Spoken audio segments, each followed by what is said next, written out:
Secara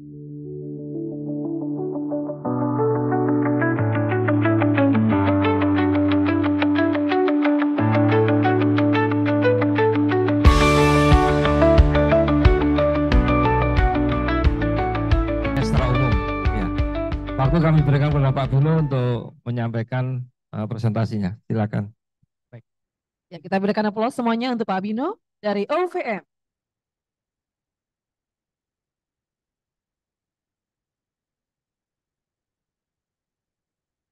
Saya izin berdiri ya Pak. Ya, Assalamualaikum warahmatullahi wabarakatuh. Ya, saya ucapkan terima kasih untuk Dewan Pengurus dari AP3I boleh mengundang saya kembali ya. Dan di hari ini di Surabaya, jadi agak berbeda nih hari ini. Izin mengenalkan diri, saya Benito Bino Kristiawan, bisa dipanggil Bino. Dan di hari ini saya akan memberikan materi mengenai anti-corrosion protection pada sistem pre-stressing. Dan di hari ini saya mewakili PT OVM Pre-Stressing Teknologi Indonesia. Boleh lanjut? Ya, berikut latar belakang pendidikan dan pengalaman saya. Boleh dilanjut? Izinkan juga saya untuk menggunakan perusahaan saya, PT OVM Pre-Stressing Teknologi Indonesia merupakan subsidiary company langsung dari Lizu OVM Machinery atau OVM. Dan di tahun lalu kami mendirikan perusahaan dengan tujuan awal yaitu untuk memperoleh nilai TKDN pada produk lead rubber bearing yang diproduksi di Cilengsi, Bogor. Next. Ikut lini produk dari OVM yang paling majority post tensioning system dan juga equipment, beberapa jenis bearing, expansion joint, damper, cable system dan juga equipment. Boleh dilanjut? Baik, presentasi ini saya bagi menjadi 5 subtopik. Saya akan mulai mengenai post tensioning pada beton atau beton prategang. Boleh lanjut? Jadi menurut SEI, beton prategang ini merupakan beton bertulang yang mengalami tegangan yang internal yang besar dan didistribusikan sedemikian rupa sehingga dapat mengimbangi sampai batas tertentu akibat beban eksternal. Dan ini memberikan kelebihan yang cukup tinggi dibandingkan menggunakan beton bertulang. Dengan prinsip kita berikan gaya tekan awal ke beton ya melalui baja mutu tinggi seperti PC strand, dan gaya tekan ini akan mengimbangi gaya tarik akibat beban dari luar, dan hasilnya beton akan selalu berada dalam kondisi tekan atau mendekati netral, ataupun jika terjadi tarik itu hanya kecil nilainya. Baik, lanjut. Ada beberapa keuntungan menggunakan sistem pre-stressing khususnya pada beton. Yang pertama, bentangnya bisa lebih panjang, lalu pengendalian retak yang lebih baik, dan deflection yang lebih kecil, dan kita juga bisa menghemat material ya sehingga dimensinya bisa lebih ramping dalam menahan beban yang sama. Dan yang terakhir, kualitas dan durabilitas yang cukup tinggi karena pada umumnya beton prategang ini diproduksi di precast factory sehingga kualitas bisa lebih terkontrol. Boleh lanjut? Jadi ini ada beberapa komponen pada sistem post tensioning. Yang pertama bearing plate, lalu ada anchor head, wedges, dan bursting steel untuk menahan gaya lateral akibat gaya tekan.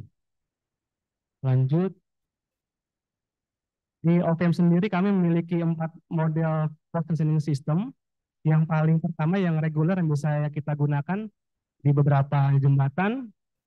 Lalu advanced post tensioning system ini biasanya kita gunakan sebagai eksternal atau perkuatan, lalu nuclear power post tensioning system dan serogenic post tensioning system. Ini biasanya kami gunakan untuk bangunan LNG di mana terus memiliki ketahanan hingga suhu minus 186 derajat Celcius. Sudah lanjut. Lalu berdasarkan peratakannya ada 2 model. Yang pertama internal post tensioning, jadi diletakkan di dalam ducting dan langsung dicor dalam beton. Dan yang kedua ada external pre-stress, di mana tendon kita letakkan di luar penampang beton dan biasanya kita lindungi dengan selubung ya berupa pipa HDPE. Ada 2 kekurangan. Jadi karena dia terletak di luar penampang beton, sehingga membutuhkan perlindungan ekstra terhadap korosi seperti menggunakan pipa HDPE dan juga dikombinasikan dengan grease atau semen growth. Dan karena posisinya di luar, ini bisa mudah mengalami kerusakan mekanis. Next. Ya, berikut perbandingan singkat antara internal dengan eksternal. Dan di Indonesia sendiri untuk eksternal pre-stress umumnya digunakan untuk post tensioning pada segmental box girder. Ini gambar di sebelah kanan segmental box girder yang di casting dengan metode short line. Kita lakukan erection dan akan lakukan penggabungan dengan metode post tensioning. Boleh next. Jadi apa sih itu korosi pada tendon pertegang? Jadi pada proses korosi pada tendon pertegang itu merupakan proses perusakan atau penurunan mutu material yang diakibatkan adanya reaksi kimia atau elektrokimia dengan lingkungan sekitarnya, sehingga ini akan membuat atau memicu terjadinya korosi. Saya mengambil ilustrasi di sebelah kiri. Ini semen growth di dalam tendon. Jadi apabila growthing semen itu terkena air garam atau adanya gas CO2, itu bisa memicu korosi, dan kecepatan dari laju korosi itu bisa dipengaruhi beberapa faktor seperti adanya aliran oksigen, adanya kadar air, dan juga tergantung dari pH dari growthing semennya. Jadi kita di saat melakukan growthing, kadang kita harus mengecek juga air yang kita akan gunakan untuk pencampuran. Baik, next. Ya, ini gambaran bagaimana korosi ini bisa menjadi masalah ya, atau bisa mengakibatkan structural failure. Ada video di sebelah kiri, itu bisa terlihat mengalami keruntuhan, dan setelah dilakukan pengecekan, ternyata pada bagian hanger atau penggantung itu terjadi korosi di mana bisa mengurangi luasan dari tendon prategang. Dan di gambar di bawah di Amerika, ini penggunaan eksternal tendon, jadi terlihat adanya loss force ya atau detention tendon, dan setelah dilakukan inspeksi terlihat foto ya, ini korosi terjadi dalam tendon itu. Boleh next. Nah, jadi ada beberapa hal kenapa korosi ini menjadi yang harus sangat diperhatikan ya. Yang pertama, karena itu merupakan komponen utama di dalam struktur, maka itu harus dicek dari awal saat kita lakukan post tensioning. Karena jika terjadi korosi, maka luasan dari bajanya itu akan berkurang dan gaya pertegang bisa turun dan mengakibatkan struktur yang tidak aman atau bisa juga failure atau keruntuhan. Dan yang kedua, kerusakan yang sulit deteksi. Jadi karena dia tersimpan di dalam seperti ducting atau pipa HDPE, itu akan sulit untuk dicek dari luar, sehingga akan lebih baik dari awal kita sudah melakukan tindakan atau proses growthing dengan metode yang sangat baik ya, sesuai standar. Dan yang ketiga, apabila terjadi void di dalam ducting ya akibat growthing yang buruk, itu bisa juga membuat adanya air yang masuk dan membuat juga korosi lokal. Baik, next.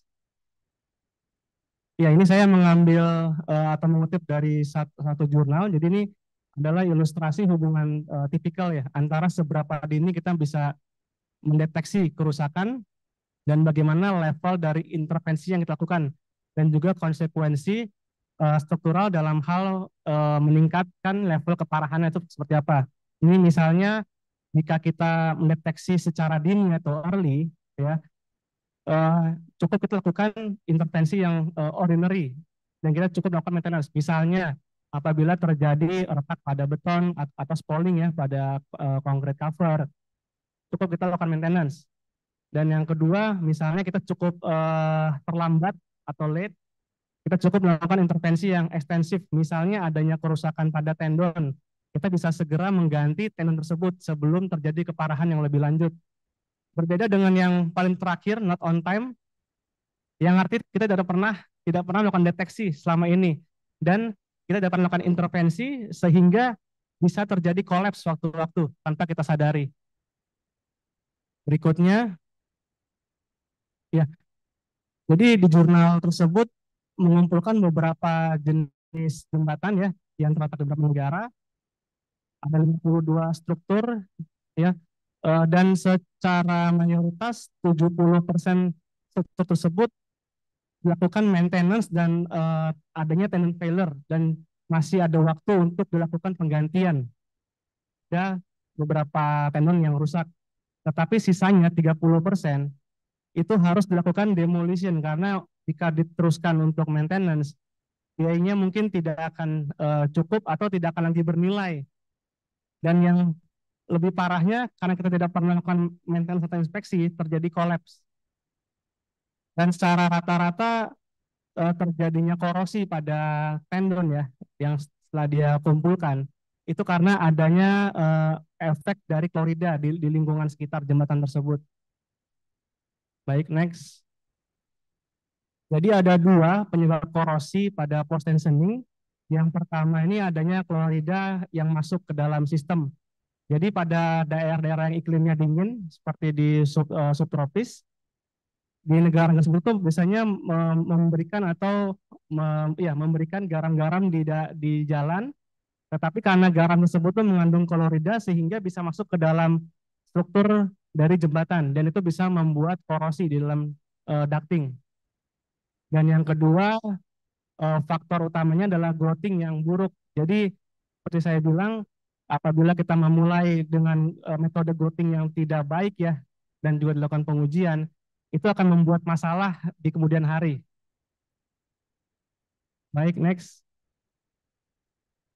Jadi dari international standard tuh ada ada tiga level protection. Itu diatur misalnya dari PTI dan juga FIB. Dari kedua standar itu mendefinisikan ada tiga protection level untuk post tensioning. Yang pertama adalah PL1 di mana kita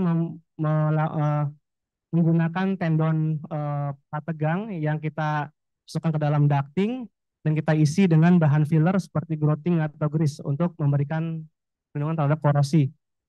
Lalu di PL2 itu sama dengan PL1 komponen-komponennya, tetapi sistem ini harus lebih tertutup di mana untuk mencegah adanya aliran air masuk atau udara lembab. Dan pada level PL3 ya, sama dengan PL1 secara komponen, tetapi ditambahkan metode untuk melakukan pemantauan atau inspeksi aliran elektris ke dalam sistem. Jadi kita tahu bahwa listrik itu bisa juga membuat korosi ke bahan seperti besi baja. Baik, next. Berikut ilustrasinya ada tiga level protection, PL1, PL2, dan PL3 yang membedakan pada PL2 dan PL3. Pada ducting itu harus menggunakan plastik ducting dan harus ditambahkan anchor cap pada kedua ujung anchorage. Next. Ini contoh komponen-komponen pada PL1, PL2, PL3 yang didefinisikan oleh FIB 33. Misalnya pada internal tendon menggunakan bear strand, steel ducting, dan juga semen grout sebagai pengisi. Tetapi pada PL2 di internal tendon itu diharuskan menggunakan plastik ducting. Dan pada PL3 ditambahkan sistem monitoring. Berikut juga sama dilakukan untuk eksternal tendon, sama komponen-komponennya. Next. Jadi ini perbandingan antara PL2 PL3 dibandingkan dengan sistem tradisional atau PL1.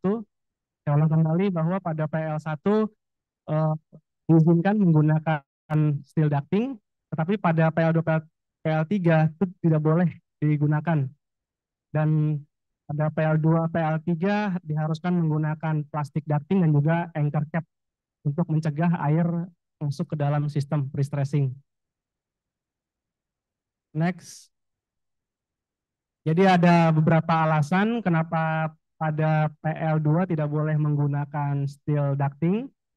Karena dia tidak tahan air ya, jadi karena dia berbahan besi baja, bisa juga berkarat, sehingga kalau dia sudah berkarat bisa pecah ductingnya. Apabila ada retak dalam beton, maka air itu juga bisa masuk ke dalam sistem ducting. Dan tidak bisa kedap air, terutama di sambungan-sambungan, walaupun kita menggunakan ducting coupler. Lalu akan terbentuknya void di dalam ducting karena dia adanya corrugated ya sistemnya, jadi akan ada rongga-rongga celah yang tidak bisa diisi oleh bahan pengisi seperti semen growth. Lalu umur layan yang pendek, terutama jika kita gunakan pada daerah-daerah yang sifatnya agresif seperti dekat laut. Lalu yang kelima tentunya standar internasional juga tidak mengizinkan untuk menggunakan steel ducting. Next. Pada PL3 kita mengenal adanya electrically isolated tendon atau EIT. Jadi sistem EIT ini adalah sistem tendon post tension di mana kita mengisolasi listrik dari daerah sekitar tendon tersebut, yang artinya tidak boleh ada kontak listrik antara kabel tendon dengan struktur. Bisa kita bilang contohnya seperti tulangan beton. Jadi dengan cara ini kita bisa memantau kondisi korosifnya secara aktif. Dan biasanya kita gunakan sistem tersebut pada struktur-struktur yang memiliki umur desain yang sangat panjang atau struktur yang dirasa sangat penting. Jadi prinsipnya hanya satu, yaitu kita mengukur resistansi antara tendon dengan beton atau dalam hal ini adalah lingkungan sekitarnya. Jika resistansinya tinggi, maka kita bisa mengatakan bahwa sistem tersebut masih tertutup rapat dan air tidak bisa masuk. Tetapi jika resistansi listriknya turun, itu ada indikasi bahwa adanya kelembaban yang bisa masuk ke dalam sistem post tension. Next. Berikut ilustrasi EIT pada PL3.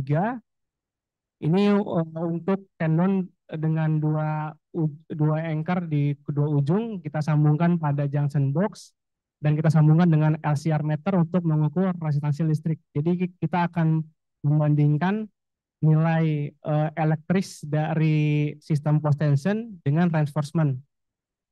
Lalu gambar yang di bawah ini memperlihatkan ducting plastik yang cukup tebal sehingga bisa mengisolate listrik dari lingkungan sekitarnya. Dan pada anchor kita harus memberikan polymer disc ya. Jadi sifatnya ini bisa juga mengisolate listrik ke dalam sistem yang bisa melalui anchor head di kedua ujung. Next. Jadi di FIB 75 ini juga mengatur apa yang harus kita uji pada sistem PL2, PL3. Jadi ada 5 pengujian. Nanti saya akan ilustrasikan berikutnya. Next. Ya, jadi di Indonesia sendiri rata-rata jembatan itu menggunakan sistem precast segmental, di mana akan terjadi sambungan-sambungan ya antara ducting tentunya, tidak hanya pada betonan sendiri. Sehingga untuk membuat tidak boleh adanya kebocoran antara ducting, kita harus menjaga semua sambungan antara segmental tersebut aman, ya, sehingga tidak boleh adanya celah dan untuk mencegah korosi. Next, ya, berikut contoh ducting coupler yang biasanya digunakan untuk segmental pada sistem PL2, PL3. Jadi dengan sistem seperti ini bisa mencegah adanya air atau udara bisa masuk ke dalam join-join di antara segmental konkret. Dan biasanya untuk beton segmental kita akan memberikan lem epoksi ya sebelum untuk perekatan ya Pak ya, untuk perekatan. Nah, dengan coupler seperti ini lem itu tidak akan bisa masuk juga ke dalam sistem. Jadi ini untuk meyakinkan bahwa semua segmental itu rapat. Next. Lalu pada bagian free length kita juga mengatur sistem corrosion protection-nya. Yang pertama yang kita sudah tahu ya, growted bonded tendon, kombinasi antara bare strand, ducting dengan semen growth. Lalu yang kedua unbonded tendon dengan kombinasi antara bare strand kita pasang ducting. Lalu kenapa dia fleksibel? Karena hanya mengisi dengan grease atau wax tanpa adanya semen growth. Lalu yang ketiga, extruded grease sheeted strand tendon with growthing itu menggunakan unbonded tendon ya, lalu dikombinasikan dengan ducting dan juga semen growth sehingga akan terjadinya mekanisme unbonded. Next.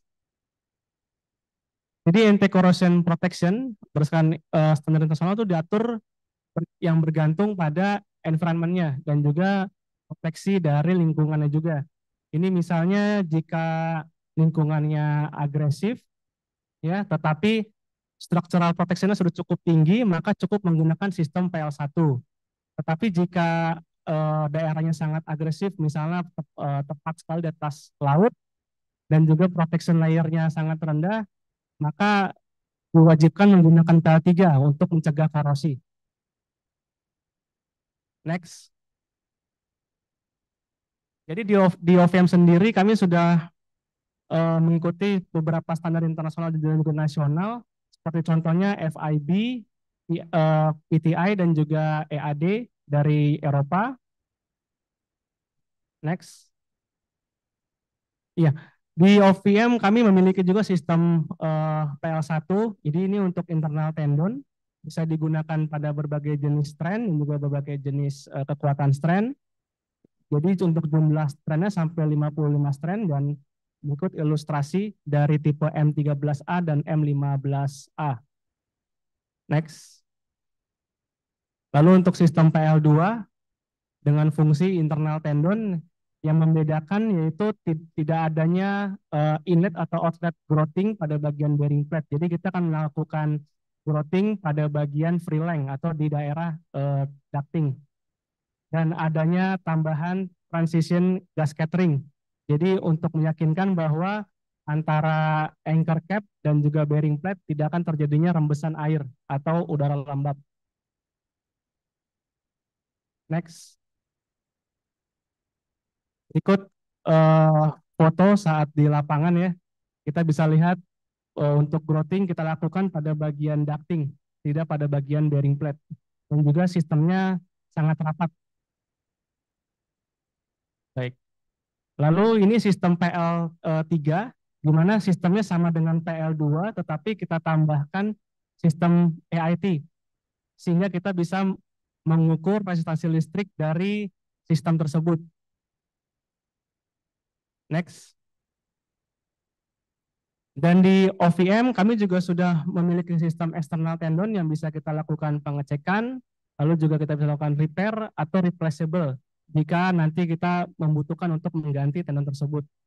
Ada 4 zone, ya, anchor zone, transition zone, freedom zone, dan juga deviator zone. Dan di OVM sendiri untuk external tendon sudah mengikuti kaidah internasional, yaitu khususnya yaitu FIB 97, di mana ini merupakan standar khusus untuk external tendon di jembatan. Next. Ya.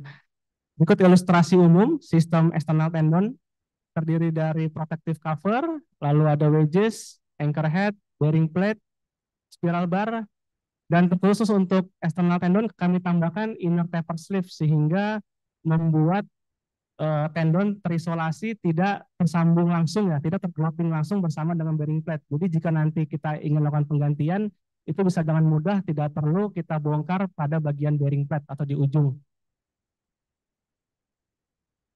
Dan kami juga mendefinisikan ada 6 sistem proteksi. Ya, itu tentunya berdasarkan dari tipe tendon dan juga tipe ducting, tipe filler, dan outputnya akan yang membedakan adalah biaya dan cara pemeliharaannya saat servis nantinya. Seperti contohnya pada OVM S1 itu menggunakan model bare strand dan juga menggunakan ducting pipa HDPE, fillernya bisa berupa semen atau grease. Lalu pada bagian atau tipe S2 itu menggunakan epoxy coated strand.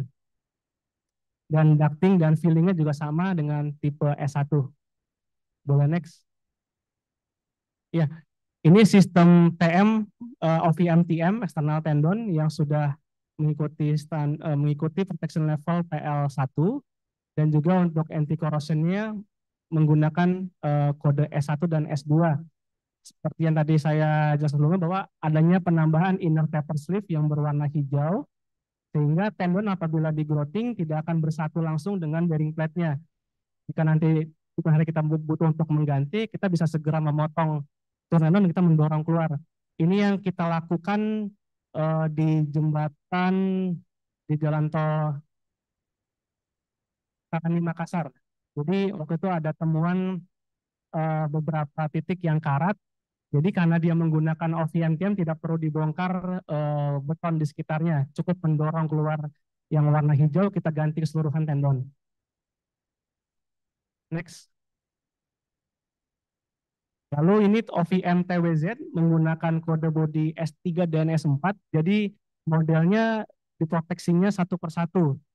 Kelebihannya jika nanti kita ingin mengganti strand, cukup kita ganti strandnya satu persatu, tidak perlu kita ganti keseluruhan seperti yang model sebelumnya. Next. Ini ilustrasi bagian-bagian dari OVM TWZ, terdiri dari kabel anchor, lalu strand di bagian free length, lalu adanya damping device, biasanya kita pasang antara 1 sampai 2 meter pada bagian free length, lalu adanya deviator. Next. Lalu untuk mencapai protection level PL2, kami mengembangkan kembali OVMTM ES ya. Ini sistem pengembangan dari OVMTM tetapi dengan sistem kerapatan yang lebih tinggi tentunya. Seperti contohnya adanya penambahan gasket antara anchor cap dengan bearing plate. Sehingga yang biasanya itu air itu rembes di antara celah tersebut. Dengan sistem seperti ini tidak akan lagi sistem yang bocor terhadap air atau udara lembab. Next. Lalu untuk PL3, kami juga sudah mengembangkan sistemnya hampir sama dengan sistem OVMTM, tetapi adanya penambahan beberapa komponen yang bisa menyesuaikan listrik. Misalnya contohnya dengan penambahan polymer disc atau rubber mat pada bagian anchor head. Next. Dan untuk standar untuk PL2, PL3, kami juga sudah mengikuti standar internasional dan juga sudah lakukan pengujian, yaitu anchor sealing performance. Kita lakukan pengujian di US, lab CTL. Next. Ya, ikut beberapa pengujian untuk PL2, PL3. Yang pertama, leak tightness of anchorage duct assembly. Jadi pengujian ini untuk mengkonfirmasi bahwa tidak akan ada kebocoran di sistem yang dikombinasi antara anchor dengan ducting jika nanti kita aplikasikan di lapangan. Dan syaratnya ini pada pengujian tersebut untuk PL2 paling tidak 5 menit tidak boleh adanya kebocoran. Dan pada PL3 minimum 30 menit. Next. Lalu pengujian AIT, konfigurasinya sama dengan pengujian sebelumnya, hanya ditambahkan sistem AIT untuk mengukur electrical resistance. Kriterianya nilai electrical resistance-nya adalah 15 kilo ohm selama pengujian. Next. Lalu juga dilakukan pada bagian anchor cap untuk mengecek apakah memiliki ketahanan listrik. Oleh karena itu kita menggunakan plastik ya, bukan menggunakan bahan besi baja yang bisa menjadi pengantar listrik. Ini juga sama, harus memiliki ketahanan sekitar 15 kilo ohm selama pengujian. Next. Berikutnya adalah full size deck assembly, di mana kita akan merangkai sistem ducting ya sesuai profil tendon yang akan kita gunakan di lapangan. Jadi kita melakukan pengujian ini di pabrik, kita biarkan selama 14 hari dan kita ukur bagaimana temperatur dan kelembabannya. Jadi dengan cara ini kita akan mengkonfirmasi bagaimana sistem itu nanti akan bekerja di lapangan. Apakah nanti akan ada kerusakan, apakah nanti akan ada loose ya antara koneksi-koneksinya. Next. Iya, ini menggunakan ducting yang tadi yang sebelumnya sudah dites, tetapi kita tambahkan anchorage dan juga kita tambahkan anchor cap dan kita tembakkan udara sebesar 0,5 bar selama 1 jam. Dan kriterianya selama pengujian itu selama 5 menit itu tidak boleh ada kebocoran yang melebihi 10% dari nilai initial pressure atau hanya boleh maksimum 0,05 bar. Next. Baik. Berikut aplikasi dari sistem PL2 dan PL3 dari OVM. Yang Pertama kita pernah mengerjakan LRT di Singapura. Ikut gambarannya bisa terlihat sistem ducting couplernya berbeda ya dengan ducting coupler yang bisa kita gunakan di Indonesia.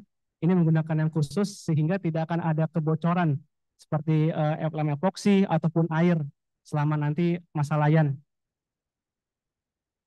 Next, ini proyek di Malaysia, tepatnya di Johor Bahru, untuk mengkoneksikan antara Malaysia dengan Singapura. Jadi kita juga menggunakan electrically isolated tendon atau PL3.